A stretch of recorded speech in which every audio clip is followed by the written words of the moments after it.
आपके पॉडकास्ट में पहली बार बोल रहा हूँ, ये बात मैंने कभी बोली नहीं है जी। और मुझे ऐसी बातों पे बहुत विवाद हो जाते हैं, फिर उस पर लिखेंगे भक्त जो के तू मुल्ला हो जा, तू नमाज पढ़ने लग।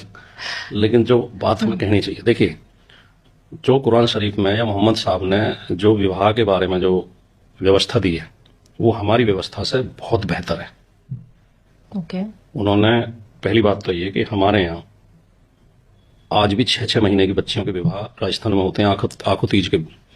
हमारे यहाँ कोई वो नहीं थी समय सीमा। मोहम्मद साहब ने पहली बार ये व्यवस्था दी कि जब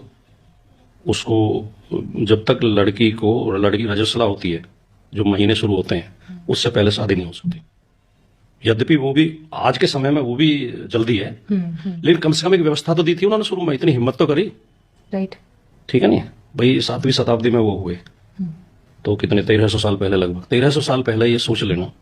दूसरी बात, इस्लाम में जो विवाह की वो बाद में बुराइयां आ जाती हैं वो अलग बात है, लेकिन जो व्यवस्था है वो ये है कि लड़की से भी लड़के से भी दोनों से सहमति ली जाएगी।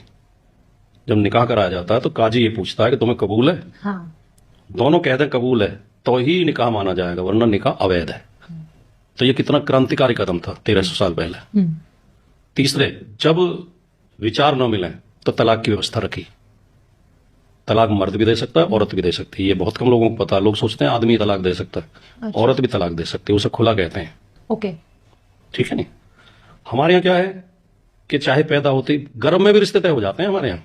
ये भी कि अगर तुम्हारी बेटी हुई और मेरा बेटा हुआ तो दोनों की शादी करेंगे। बहुत ऐसे होते हैं।